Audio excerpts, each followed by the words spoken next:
ठीक है।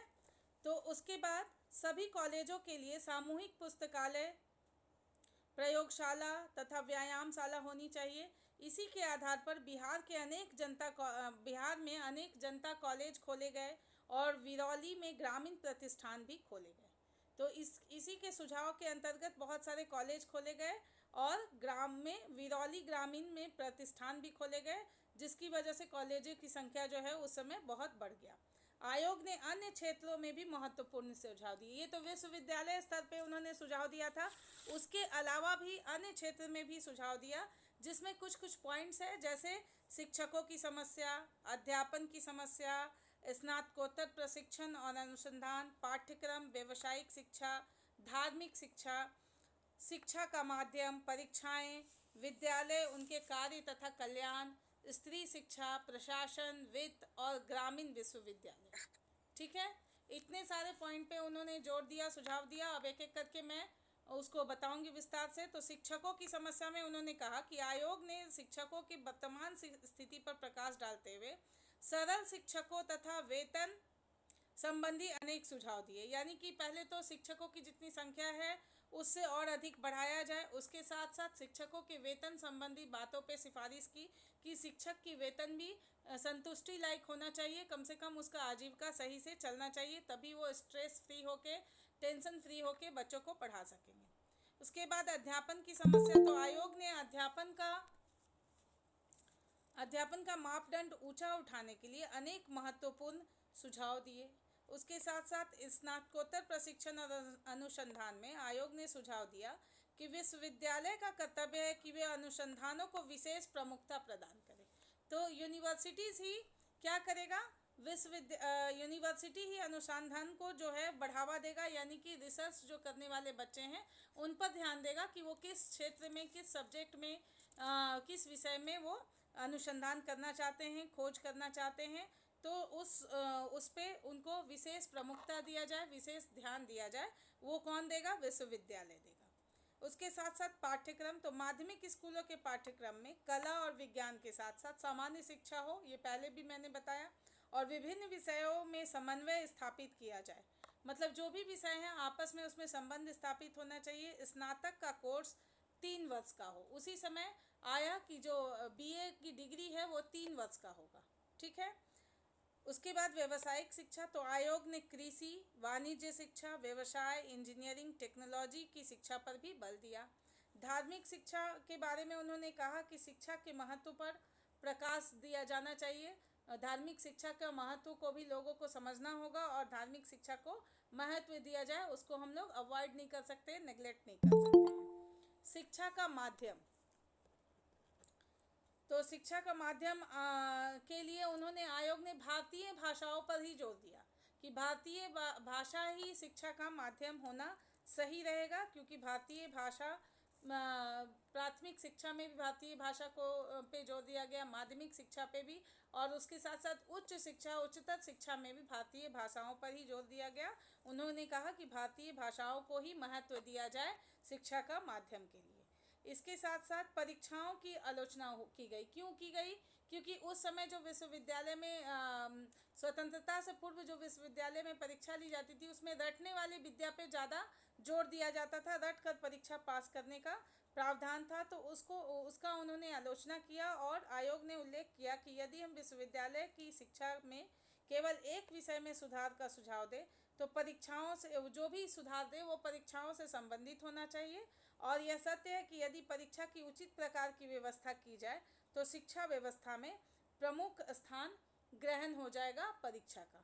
तो परीक्षा का जो है उचित व्यवस्था होना चाहिए और सही तरीके से परीक्षा ली जानी चाहिए। इसके साथ साथ विद्यालय, उनके कार्य तथा कल्याण के बारे में उन्होंने कहा कि इस क्षेत्र में भी आयोग ने कई महत्वपूर्ण सुझाव दिए। आयोग ने छात्रों के कल्याण के लिए यह विचार प्रकट किया कि विश्वविद्यालय में केवल उन छात्रों को प्रवेश मिले जो शारीरिक, बौद्धिक, आध्यात्मिक रूप से शिक्षा प्राप्त करने के लिए उत्सुक हो। यानी कि अपंग बच्चों का यहाँ पे कोई महत्व नहीं था। उन्हें प्रवेश के लिए, उनका प्रवेश जो था वो निषेध था, उनको यहाँ प्रवेश नहीं मिलेगा। जो बौद्धिक तौर से, आध्यात्मिक तौर से, शारीरिक तौर से स्वस्थ होंगे और शिक्षा के लिए उत्सुक होंगे, उन्हीं को प्रवेश मिलेगा। इसके बाद उन्होंने स्त्री शिक्षा पर बल दिया और आयोग के अनुसार शिक्षित स्त्रियों के बिना समाज में शिक्षित व्यक्ति भी नहीं हो सकते। उन्होंने ऐसा कहा कि यदि शिक्षित स्त्री नहीं होगी तो समाज में व्यक्ति भी शिक्षित नहीं होगा। अतः भावी पीढ़ी को साक्षर बनाने के लिए यह आवश्यक है कि स्त्रियों को भी साक्षर बनाया जाए। बट इनका कुछ स्पष्ट सुझाव नहीं दिया गया कि उसको करने के लिए, स्त्री शिक्षा को बढ़ावा देने के लिए करेंगे क्या, ऐसा कुछ नहीं कहा गया था। उसके बाद प्रशासन, आयोग ने विश्वविद्यालयों के प्रशासन में पुनर्गठन और सुधार की आवश्यकता पर बल दिया। जो एडमिनिस्ट्रेशन है उसमें भी सुधार करना चाहिए विश्वविद्यालय स्तर पे। वित्त के अनुसार उन्होंने वित्त में के लिए कहा कि वित्त तथा अर्थ के विषय में भी आयोग ने कई महत्वपूर्ण सुझाव दिए थे कि कैसे फाइनेंस होगा, कैसे अनुदान मिलेगा, ये सब के बारे में भी उन्होंने सुझाव दिया था। उसके बाद ग्रामीण विश्वविद्यालय, तो आयोग के अनुसार भारत एक कृषि प्रधान देश है और यहाँ भी डेनमार्क की जनता कॉलेज के आधार पर जनता कॉलेज स्थापित किया जाए, ऐसे उन्होंने कहा था। तो डेनमार्क की जनता के आधार पर कहा इसलिए कि वहाँ के जो कॉलेज थे वहाँ पे एक एक कॉलेज में लगभग 1000 छात्रों की अध्ययन की सुविधा थी। तो 1000 छात्र एक बार में अध्ययन कर सकते थे। तो ऐसा कॉलेज उन्होंने खोलने की बात कही ताकि 1000 छात्र एक कॉलेज में पढ़ सकें। इसलिए उन्होंने डेनमार्क की जनता के कॉलेज के आधार पर यहाँ भी कॉलेज खोलने का सिफारिश किया। इसके साथ आयोग का अब ये तो सुझाव था। उसके बाद मूल्यांकन क्या हुआ, इवैल्यूएशन ऑफ कमीशन, इसका क्या इवैल्यूएशन निकला, क्या मूल्यांकन निकला। तो विश्वविद्यालय शिक्षा पर विचार करने वाले अब तक के आयोग ने राधा कृष्णन आयोग अपना विशिष्ट स्थान रखता है। जितने भी आयोग आए उसमें राधा कृष्णन आयोग जो है वो एक विशेष स्थान रखता है, क्योंकि ये स्वतंत्रता प्राप्ति के बाद आया था और देश के लोग इसको सुन रहे थे, मान रहे थे, देश के नेता इसको मान रहे थे, समझ रहे थे। आयोग ने केवल व्यावसायिक शिक्षा को ही नहीं बल्कि पाठ्यक्रम में स्थान देने पर भी जोर दिया और उसके साथ साथ मानव विकास पर भी बल दिया। और आयोग का सबसे महत्वपूर्ण काम था ग्रामीण विश्वविद्यालय की स्थापना का सुझाव देना, क्योंकि इससे पहले जितने भी आयोग आए स्वतंत्रता प्राप्ति से पूर्व, वो किसी ने ग्रामीण विश्वविद्यालय खोलने की सुझाव नहीं दी थी। इसके बाद शिक्षा की मूल भावना में भारतीयता को अधिक महत्व दिया गया। यहाँ पे अध्यापक को महत्व दिया गया, भारतीयता को दिया गया, भारतीय भाषाओं को महत्व दिया गया और उसके साथ साथ अध्यापकों की नियुक्ति और उसके उन्नति पर भी सुझाव दिया गया। सिर्फ ये नहीं कि एक बार जो अध्यापक बना वो पूरा होल लाइफ ज़िंदगी भर अध्यापक भी ही रहेगा, उसकी उन्नति भी की जाए, उसके वेतन का भी सिफारिश किया गया, उनको अच्छा वेतन मिल सके और उसके साथ साथ समय अनुकूल नियुक्ति और उन्नति के साथ साथ व्यवहारिक और समय पाठ्यक्रम में परिवर्तन के विषय में भी और परीक्षाओं में सुधार करने के भी सुझाव जो थे वो अत्यंत सराहनीय थे। यानी कि समय समय पर पाठ्यक्रम में भी परिवर्तन करना है, क्योंकि बदलती परिस्थिति के अनुसार पाठ्यक्रम में बदलाव बहुत ज़्यादा ज़रूरी था, तो उसको भी किया जाए। और पुस्तकीय ज्ञान के अतिरिक्त खेल कूद, एनसीसी आदि क्रियाओं पर भी महत्व डालना आयोग का महत्वपूर्ण सुझाव कहा जाएगा। तो खेल पर पहले ध्यान नहीं दिया जाता था, एनसीसी वगैरह पर भी ध्यान नहीं दिया जाता था। स्वतंत्रता प्राप्ति से पूर्व जितने भी कमीशन आए उसमें इस कमीशन में बच्चों के स्वास्थ्य का ध्यान रखा गया, साथ साथ खेल कूद को भी महत्व दिया गया। इसके बाद इसकी यह भी विशेषता थी कि इसमें पूर्व और पाश्चात्य संस्कृति को मिलाने का प्रयास किया गया। यानी कि पहले की जो संस्कृति हमारी है भारतीय संस्कृति और पाश्चात्य जो वेस्टर्न कल्चर है उनको भी अपनाया जाए। तो उनको किस तरह अपनाया जाए, जो अच्छी बातें हैं, क्योंकि कहीं भी मेरिट्स के साथ डिमेरिट्स रहता है और डिमेरिट्स के साथ कुछ मेरिट्स भी रहते हैं। तो इसलिए वहाँ के पाश्चात्य सभ्यता की जो अच्छे बातें थे उसको हम लोग अपनाएं और जो हमारा पूर्व कल्चर है, पहले की जो संस्कृति थे, उन दोनों को मिला के भारतीय संस्कृति का उन्नयन करने का बात कहा गया, सुझाव दिया गया। तो पाश्चात्य विधियों को शिक्षा क्षेत्र में स्वीकार किया गया और किंतु भारतीय संस्कृति और शिक्षा मूल की भावना को पर पर्याप्त ध्यान दिया गया और भारतीय संस्कृति को ज़्यादा महत्व दिया गया। भले ही पाश्चात्य संस्कृति से शिक्षा का जो अच्छी बातें हैं शिक्षा की उसको लिया गया, लेकिन उसके साथ साथ भारतीय संस्कृति को नेग्लेक्ट नहीं किया गया, बल्कि भारतीय संस्कृति को पाश्चात्य संस्कृति से ज़्यादा महत्व दिया गया। अब जानेंगे, ये तो मूल्यांकन था। अब हम जानेंगे शिक्षा में कोई मतलब, क्योंकि कोई भी कमीशन जो आया वो दोष रहित नहीं था, किसी ना किसी में कुछ ना कुछ गुण है तो कुछ ना कुछ दोष भी था। तो इस तरह राधा कृष्णन आयोग में भी कुछ दोष थे, तो उसमें से कुछ उपयुक्त गुणों के होते हुए भी दोष पाए गए, तो वो दोष शून्य नहीं कहा जा सकता कि दोष से खाली कुछ भी, कोई भी कमीशन अभी तक नहीं आया, ये भी नहीं था, इसमें भी कुछ दोष थे। तो दोष बहुत ज़्यादा नहीं थे, जो भी थे मैं बता रही हूँ कि सबसे पहले इसमें ललित कलाओं का विस्तार का उल्लेख नहीं किया गया है।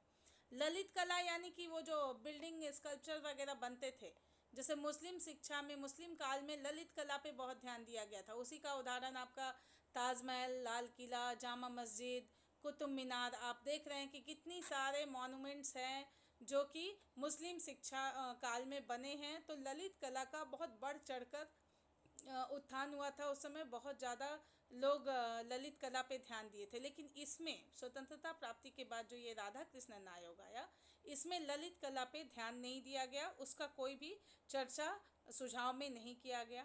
उसके साथ साथ धार्मिक शिक्षा और स्त्री शिक्षा आदि पर भी आयोग ने अपने विचार प्रकट नहीं किए। धार्मिक शिक्षा पे भी बस बोल दिया गया कि धार्मिक शिक्षा होना चाहिए, लेकिन धार्मिक शिक्षा पे ज़्यादा बल नहीं दिए। स्त्री शिक्षा पर भी उन्होंने सुझाव दिया कि होना चाहिए, स्त्री अगर शिक्षित नहीं रहेगी तो परिवार या व्यक्ति कैसे शिक्षित होगा, ये बातें तो उन्होंने कही, लेकिन स्त्री शिक्षा में जो बाधाएं थी उसको कैसे दूर किया जाए, ये सुझाव उन्होंने नहीं दिया, इसलिए ये दोष उत्पन्न होता है। उसके बाद जितना बल उन विषयों को देना चाहिए था उतना बल नहीं दिया गया। और ग्रामीण विश्वविद्यालय की स्थापना की सिफारिश करते समय आयोग के निर्माताओं ने केवल भावुकता से काम लिया, और इस प्रकार विश्वविद्यालय किस रूप में संगठित किए जाएंगे इस आयोग का कहीं उल्लेख नहीं था। ठीक है, कहीं भी उल्लेख नहीं हुआ। अब हम लोग जानेंगे, ये तो हो गया गुण और दोष। अब जानेंगे कि आयोग की सिफारिशों का विश्वविद्यालय शिक्षा पर क्या प्रभाव पड़ा। ठीक है, effect of recommendation of the commission on university education. तो अब ये जो सुझाव आया, ये इसमें गुण दोष क्या क्या सुझाव था मैं बता दी। अब हम जानेंगे कि उसका इफेक्ट क्या हुआ, उसका प्रभाव क्या पड़ा शिक्षा पे, वो जानेंगे। तो आयोग की संस्तुतियों के अनुकूल प्रभाव ये पड़ा कि केंद्रीय व शिक्षा सलाहकार बोर्ड ने इस आयोग की संस्तुतियों को अप्रैल 1950 में विचार किया और इसकी अधिकतर संस्तुतियों को स्वीकार कर लिया गया। उस समय इसकी आधारभूत संस्तुति उच्च शिक्षा के समवर्ती सूची में रखने का सुझाव को स्वीकार नहीं किया गया। उच्च शिक्षा को समवर्ती सूची में नहीं रखा गया, लेकिन इस सुझाव को सरकार ने 1976 में संपूर्ण शिक्षा को समवर्ती सूची में सम्मिलित करने के रूप में स्वीकार कर लिया। उस समय तो नहीं किया गया था, 1950 पर इन सुझावों पर ध्यान दिया गया, लेकिन 1976 में उच्च शिक्षा को समवर्ती सूची के अंतर्गत डाला गया और आयोग की संस्तुतियों के परिणाम स्वरूप बहुत सारे कार्य शुरू किए गए। तो वो कार्य क्या था, यानी कि इफेक्ट क्या हुआ, इफेक्ट यही हुआ कि कार्य को शुरू करना। तो कार्य को क्या क्या कार्य शुरू हुआ, सबसे पहले देश में तीव्र गति से विश्वविद्यालयों और कॉलेज की स्थापना की गई। तो कॉलेज की स्थापना होना शुरू हो गया, कॉलेज खोले गए, विश्वविद्यालय खोले गए। उसके बाद सरकार ने 1953 में विश्वविद्यालय अनुदान समिति को विश्वविद्यालय अनुदान आयोग में बदल दिया और 1956 में एक कानून के द्वारा इसे स्वायत्त संस्था का दर्जा प्रदान कर दिया गया।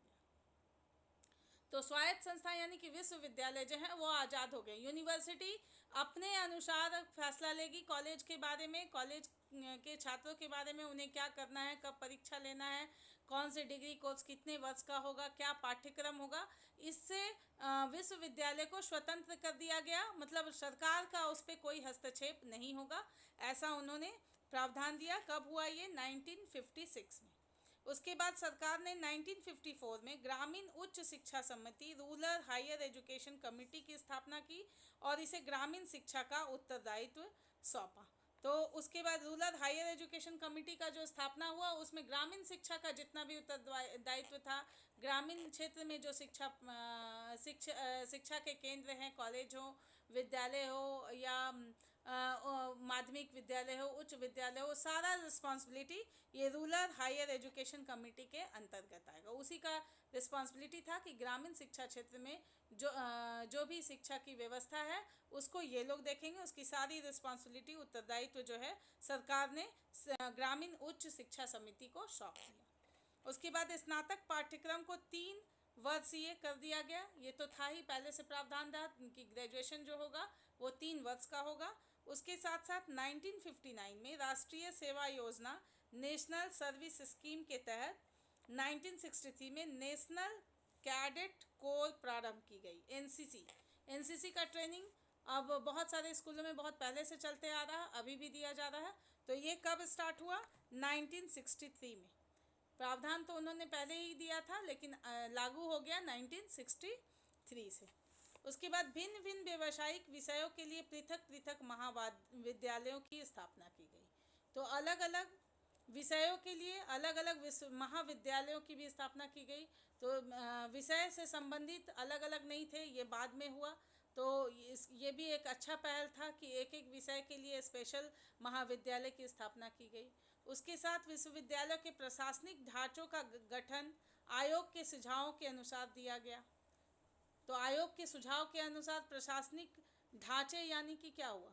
एडमिनिस्ट्रेटिव बिल्डिंग जो हुआ, जो भी बिल्डिंग है, एक तो उसमें पाठ्यक्रम क्या होगा वो, प्लस बिल्डिंग का स्ट्रक्चर कैसा होना चाहिए, कितनी ज़मीन होनी चाहिए कॉलेज के लिए, विश्वविद्यालय के लिए, कितने कमरे होने चाहिए, कितने प्रयोगशाला होने चाहिए, पुस्तकालय कितना बड़ा होना चाहिए, उसमें कितनी पुस्तकें होनी चाहिए, ये सारा व्यवस्था होना चाहिए। उसके लिए इन्होंने ऐसा सुझाव दिया और सुझाव के अनुसार प्रशासनिक ढांचे का गठन किया गया। उसके बाद महाविद्यालय और विश्वविद्यालय शिक्षकों के वेतनमान में वृद्धि की गई। उनकी सेवा शर्तों में सुधार किया गया, वेतनमान को बढ़ाया गया। उसी समय से वेतनमान बढ़ा। पहले बहुत ही कम था वेतन शिक्षकों का, बहुत ही दयनीय स्थिति थी शिक्षकों की, लेकिन वेतनमान में जब वृद्धि हुई तो उनकी स्थिति में बहुत ज़्यादा सुधार आया। उसके बाद अनेक प्रकार के छात्र कल्याण कार्यक्रम लागू किए गए। विश्वविद्यालय में छात्र कल्याण सलाहकार बोर्डों की स्थापना हुई। छात्र अधिष्ठाता शारीरिक शिक्षा निदेशकों की नियुक्ति हुई। यानी कि सिर्फ पढ़ाई के ये भी सिर्फ पढ़ाई ही नहीं देखा गया, उसके साथ साथ शारीरिक शिक्षा के लिए भी शिक्षक नियुक्त किए गए, जो शारीरिक शिक्षा पर ध्यान दे सके, बच्चों का स्वास्थ्य जो है उससे सुधर सके। और विश्वविद्यालय महाविद्यालयों में उचित मूल्यों पर मध्याह्न भोजन और जलपान गृहों का भी व्यवस्था हुआ तथा अनेक छात्रावासों का निर्माण किया गया। तो जलपान गृह यानी कि कैंटीन वगैरह का जो व्यवस्था कॉलेज में भी होता है, स्कूल में भी होता है, तो कैंटीन का व्यवस्था पे बहुत ज़्यादा ध्यान दिया गया। और मध्याह्न भोजन यानी कि दोपहर का भोजन का व्यवस्था होना चाहिए विद्यालय के अंदर, महाविद्यालय के अंदर। उसके साथ साथ छात्रावासों का निर्माण यानी कि हॉस्टल का निर्माण, क्योंकि बाहर बच्चे जो दूर से आते हैं, प्रवासी बच्चे जो हैं बाहर से आ रहे हैं, तो उनको रहने की व्यवस्था हो, सुविधा हो, तो उसके लिए छात्रावासों का निर्माण भी किया गया। और भारत सरकार द्वारा उठाए गए ये प्रयास प्रमाणित करते हैं कि राधा कृष्णन कमीशन जो था उसने भारतीय उच्च शिक्षा के विकास हेतु उपयोगी सुझाव दिए थे। और वास्तव में ये सुझाव यहाँ की शिक्षा को सम्मानित स्थान दिलाने में सफल नहीं रहे, बहुत ज़्यादा सफल नहीं रहे। लेकिन आगे चलकर कोठारी कमीशन और नई शिक्षा नीति जब आई 1986 द्वारा उच्च शिक्षा के क्षेत्र में, तब व्यापक परिवर्तन किए गए। इन सुझावों का भी ध्यान रखा गया। तुरंत लागू पूरी तरह से सारे सुझावों को लागू नहीं किया गया, लेकिन जब कोठारी कमीशन और राष्ट्रीय शिक्षा नीति 1986 आया, तब उसमें बहुत ज़्यादा शिक्षा के क्षेत्र में व्यापक परिवर्तन हुए थे। और इन जो भी सुझाव हैं इनको भी उसके साथ साथ लागू किया गया था। तो यही था आपका राधा कृष्णन आयोग, शिक्षा आयोग। ठीक है, ओके।